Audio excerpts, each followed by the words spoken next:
High school শিক্ষান্ত পৰীক্ষাত উজলিল তিনি যমজ সন্তান। তিনি যমজ সন্তানে গেলেকীলৈ কঢ়িয়াই আনিলে গৌৰৱ। নিজ সন্তানৰ সুখ্যাতিত আনন্দ প্ৰকাশ পিতৃ মাতৃৰ। গেলেকী আদৰ্শ বিদ্যাপীঠত অধ্যয়ন কৰিছিল তিনি যমজ ভাই ভগ্নীয়ে। তিনিগৰাকী যমজ সন্তানৰ সাফল্যত এতিয়া আনন্দিত বিদ্যালয় কৰ্তৃপক্ষ। হাইস্কুল শিক্ষান্ত পৰীক্ষাত উজলিছে তিনি যমজ সন্তান। নাজিৰাৰ গেলেকীৰ সৈয়দ সাকিবুৰ ৰহমান আৰু মাতৃ জিন্নাত আফুজাৰ তিনি যমজ সন্তানে গেলেকীলৈ কঢ়িয়াই আনিলে গৌৰৱ।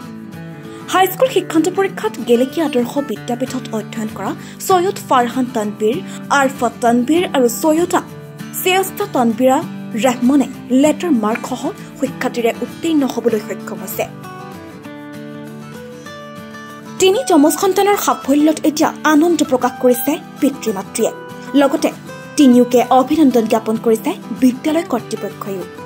লগতে গেলেকী আদৰ্শ বিদ্যাপীঠৰ এইবাৰৰ ফলাফল 100% উত্তীৰ্ণ হোৱাক লৈ আনন্দ প্ৰকাশ কৰিছে বিদ্যালয়খনৰ প্ৰধান শিক্ষয়িত্ৰীয়ে।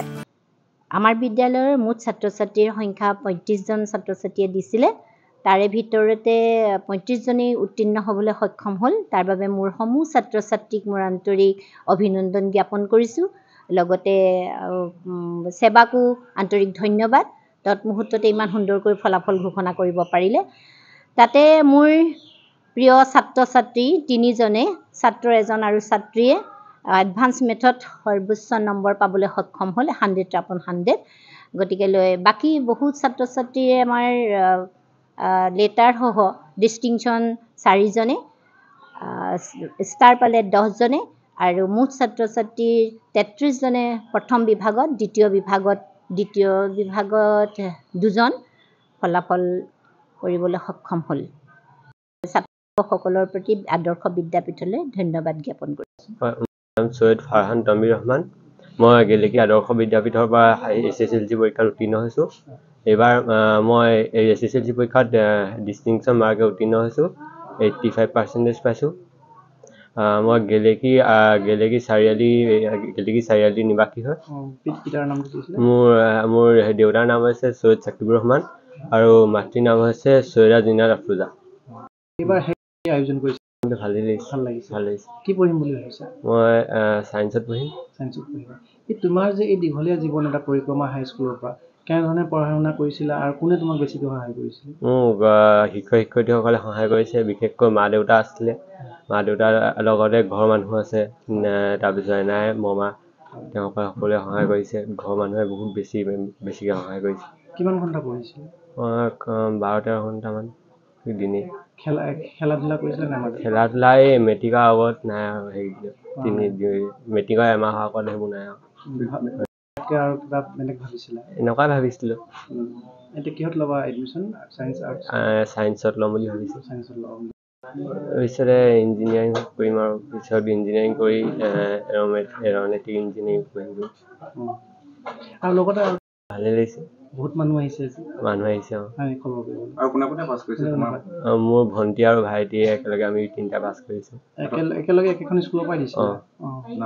মোৰ ভাইটিৰ নাম হৈছে সৈয়দ আৰফাত তানবীৰ ৰহমান আৰু ভণ্টিৰ নাম হৈছে সৈয়দা চেয়স্তা তানবীৰ ৰহমান। নমস্কাৰ, মোৰ নাম সৈয়দা চেয়স্তা তানবীৰ ৰহমান। মই আদৰ্শ বিদ্যাপীঠ গেলেকীৰ পৰা মই এইবাৰ SSLC পৰীক্ষাত উত্তীৰ্ণ হৈছোঁ। মই এইবাৰ ষ্টাৰ মাৰ্কছত হৈ উত্তীৰ্ণ হৈছোঁ। মোৰ পাৰ্চেণ্টেজ 83 আৰু মই গেলেকী আব্বাৰ নামটো সৈয়দ সাকিবুৰ ৰহমান আৰু আম্মাৰ নামটো সৈয়দা জিন্নাত আফৰোজা। ভালেই লাগিছে। লগত আৰু কোন পাছ কৰিছে? আৰু কেকা আৰু ভাইটি। আজি বহুত মানুহ খবৰ কৰিবলৈ আহিছে। ভৱিষ্যতে কি পঢ়াৰ মন আছে? ভৱিষ্যতে মই এইবাৰ ছায়েন্সত ল'ম বুলি ভাবিছোঁ। ছায়েন্সত ক'ত পঢ়িম বুলি ভাবিছা? এতিয়ালৈকে ভবা নাই। কি হ'বলৈ মন ভৱিষ্যতে? ভৱিষ্যতে মানে মই এষ্ট্ৰনট হ'বলৈ বহুত মন আছে। মানে এনেকুৱা আৰু আকাশৰ ওপৰত মই চাৰ্চ কৰা আৰু মানে স্পেচৰ মানে কথা। কিমান ঘণ্টা পঢ়িছিলা? 8-9 ঘণ্টা পঢ়িছিলোঁ। কোনে বেছি পঢ়াত সহায় কৰিছিলে? স্কুলৰ ছাৰ বাইদেউসকলে, তাৰপৰা আব্বা আম্মা চবেই আৰু পৰিয়ালৰ মানুহখিনিও। নমস্কাৰ, মোৰ নাম সৈয়দ আলফাত তনবীৰ ৰহমান।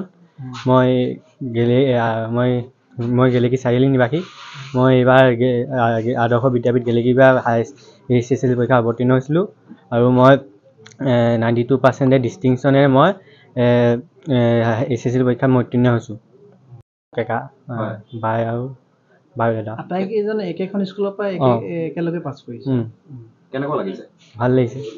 ভৱিষ্যতে কি হোৱাৰ মন আছে? ভৱিষ্যতে মানে চাইণ্টিষ্ট। ইয়াৰ পিছত পৰৱৰ্তী সময় তোমাৰ যিটো চায়েন্স ষ্ট্ৰীম, চায়েন্সত ক'ত পঢ়িম বুলি আছে? ক'ত মানে ভবা নাই। এতিয়ালৈকে ভবা নাই ন? মোৰ শিক্ষকসকলে, তাৰপিছত মোৰ মা দেউতা, তাৰপিছত পৰিয়ালৰ লোকসকলে। কিমান ঘণ্টা পঢ়িছিলা? 8-9 ইমানেই। তোমাৰ বন্ধুসকললৈ কি শুভেচ্ছা জনাবা? যিবিলাক তোমাৰ সহপাঠী আছে তেওঁলোকক মই কংগ্ৰেচুলেশ্যন জনাম। তেওঁলোকক পৰীক্ষা দিছে, তেওঁলোকে উত্তীৰ্ণ হৈছে। পৰিৱেশ যিহেতু আপোনাৰ ভালেই লাগিছে। মোৰ যথেষ্ট প্ৰীতি আনন্দিত হৈছোঁ মই। তাৰপৰা ইয়াত মানে অৰিহণা মানে স্কুলৰ শিক্ষক শিক্ষয়িত্ৰী, আমাৰ মা দেউতাক মানে পৰিয়ালৰ সকলোৰে সহযোগিতা আছে। কাৰো সহযোগিতা অবিহনেতো একো নহয়গৈ। স্কুলৰ শিক্ষক শিক্ষয়িত্ৰীয়ে সম্পূৰ্ণ সহযোগ কৰিছে। আমাৰ সিহঁতৰ ল'ৰাকেইটাক যথেষ্ট কষ্ট কৰিছে, সেইকাৰণে এইখিনি সফল হৈছে বুলি ভাবিছোঁ। এইটো ভগৱানৰ আশীৰ্বাদ আৰু এতিয়া মানে চাম ভৱিষ্যতে যেনেকৈ পাৰোঁ সিহঁতক আগুৱাই লৈ যাম ভাল ধৰণে। ইমান চেষ্টা কৰিছোঁ। ভৱিষ্যতে ল'ৰাকেইটাক কি পঢ়াবলৈ মন? সিহঁতক চায়েন্সতে পঢ়াম। চায়েন্সতে পঢ়াম। এতিয়া ক'ত পঢ়াইটো ডিচিশ্যন লোৱা নাই, ল'ম আৰু লাহেকৈ। এই শিক্ষক শিক্ষয়িত্ৰীসকলক কেনেধৰণৰ সহায় পাইছে? সম্পূৰ্ণ সহযোগ কৰিছোঁ। আজি ঘৰত মানুহ আহিছে? আহিছে। স্কুলৰ শিক্ষক শিক্ষয়িত্ৰী প্ৰথম তেওঁলোকে আহিছে আমাৰ স্কুললৈ। আপোন পৰিয়ালো আহিছে, ওচৰ চুবুৰীয়াও আহিছে। এটা আনন্দমুখৰ পৰিৱেশ হৈছে আৰু ভাল লাগিছে। লগতে এটা কথা ক'ব, এইটো সিহঁতৰ মানে এইটো আশা দিয়া প্ৰচেষ্টা সিহঁতৰ। তাৰপৰা সেইটো সিহঁতৰ চেষ্টা মতে হৈছে আমাৰ সহযোগিতা। ধৰক স্কুলৰ শিক্ষক, আমাৰ মাক বাপেকৰ পৰিয়াল, সিহঁতৰ মেইনলি সিহঁতে যিটো কষ্ট কৰিছে সেইটোৱে মেইন হেৰি। সেইটো কাৰণে সিহঁতে সফল হৈছে, ইমানখিনি পাইছে।